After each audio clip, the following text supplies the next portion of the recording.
Welcome to my YouTube channel. This is Past Papers MCQs Explanation Series. आज के इस video में हम एयरपोर्ट सिक्योरिटी फोर्स के कॉर्पोरल और ASI का पास्ट पेपर सॉल्व करेंगे। इस वीडियो में मैं इस पेपर का जीके का पोर्शन डिटेल में सॉल्व करूंगा। अगर आप मेरे चैनल पे नए हैं तो इस चैनल को सब्सक्राइब करें, लाइक करें और दोस्तों के साथ शेयर करें। तो आइए आज का वीडियो स्टार्ट करते हैं। इस वीडियो का पहला सवाल है कि what is the capital of Libya. Libya का कैपिटल है ट्रिपोली। लीबिया एक नॉर्थ अफ्रीका का कंट्री है जिसकी करेंसी है दीनार। अब ये जो अदर ऑप्शंस हैं लंदन, जेनेवा, बीरूत, इनसे रिलेटेड भी एग्जाम्स में क्वेश्चंस आ सकते हैं। जैसे लंदन किस कंट्री का कैपिटल है? London is the capital of England. और लंदन की कुछ फेमस प्लेसेस वो भी एग्जाम में आती हैं समटाइम्स, जैसे river Thames, Buckingham Palace, Big Ben, clock tower या 10 डाउनिंग स्ट्रीट।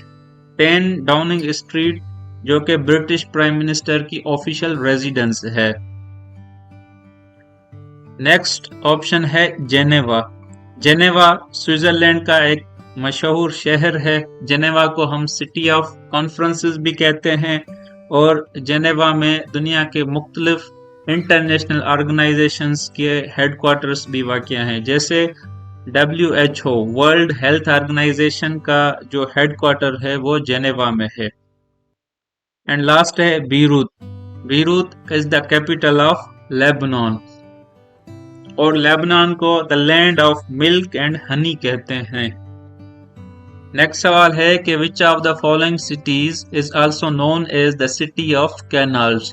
अब अगर हम ऑप्शंस पे गौर करें तो ब्राजील, सिंगापुर एंड कोरिया ये सब कंट्रीज हैं। And the only city is Venice. Venice को हम सिटी ऑफ कैनाल्स कहते हैं और वेनिस इटली का एक शहर है। अब ब्राजील की जो करेंसी है वो है रील और उसका जो कैपिटल है वो है ब्राजीलिया। सिंगापुर एक सिटी स्टेट है जिसका कैपिटल है सिंगापुर सिटी और उसकी करेंसी है डॉलर। समटाइम्स एग्जाम में इस तरह का भी सवाल आता है कि वो कौन सा कंट्री है जिसका नाम और कैपिटल सेम है, तो Singapore is one of them. Last one is Korea. Korea is divided into 2 countries, north Korea and south Korea. और दोनों कोरियन कंट्रीज की जो करेंसी है वो है 1 और साउथ कोरिया का कैपिटल है सियोल और नॉर्थ कोरिया का कैपिटल है प्योंगयांग। नेक्स्ट सवाल है कि वर्नल इक्विनॉक्स अकर्स ऑन। अब आपको इक्विनॉक्स की डेफिनेशन आनी चाहिए। आपको पता है कि विंटर में जो रात है वो लंबी हो जाती है और दिन छोटा होता है और समर में इसका उलट होता है। लेकिन साल में 2 दफा इस तरह की कंडीशन बनती है जब डे एंड नाइट की जो लेंथ है वो इक्वल होती है 12-12 घंटे। तो इसको हम क्या कहते हैं? इक्विनॉक्स।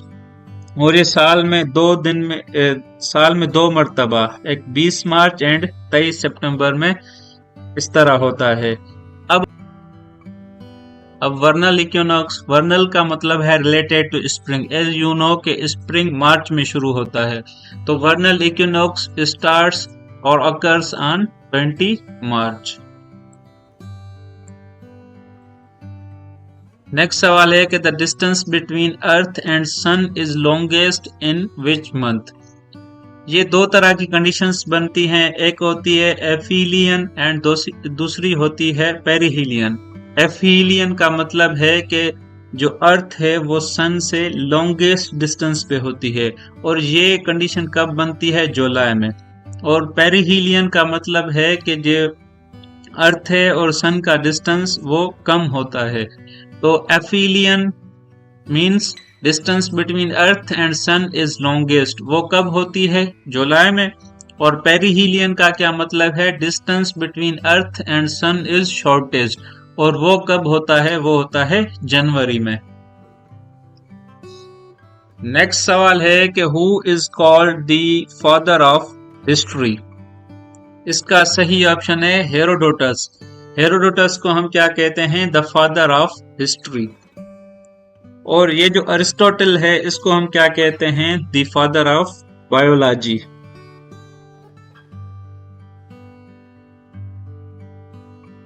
नेक्स्ट सवाल है कि international day of non violence is observed on. हर साल कई तरह के इंटरनेशनल डेज मनाए जाते हैं, जैसे international day for water, international day for women. इसी तरह का एक डे है international day of non violence. ये कब ऑब्जर्व किया जाता है? ये हर साल 2 अक्टूबर को मनाया जाता है। और ये जितने भी इंटरनेशनल डेज मनाए जाते हैं उनकी पर्टिकुलर उस साल की कोई ना कोई थीम होती है। तो international day of non violence 2022 की थीम थी से नो टू वायलेंस। नेक्स्ट सवाल है कि फ्रेंच रेवोल्यूशन बिगेन इन। इसका सही ऑप्शन है 1789 में। फ्रेंच आजकल जो कंट्री है वो है फ्रांस, और फ्रांस का कैपिटल है पेरिस। और हम पेरिस को क्या कहते हैं? Paris is called city of lights. One of the famous places in the world Eiffel tower, वो भी पेरिस में मौजूद है। नेक्स्ट सवाल है कि to which country did Christopher Columbus belong to. Christopher Columbus का जो ताल्लुक है वो इटली से था। ही वॉज अ नेविगेटर, जो दुनिया के मुख्तलिफ हिस्सों को जिसने डिस्कवर किया, और कहते हैं कि अमेरिका को भी क्रिस्टोफर कोलंबस ने डिस्कवर किया था।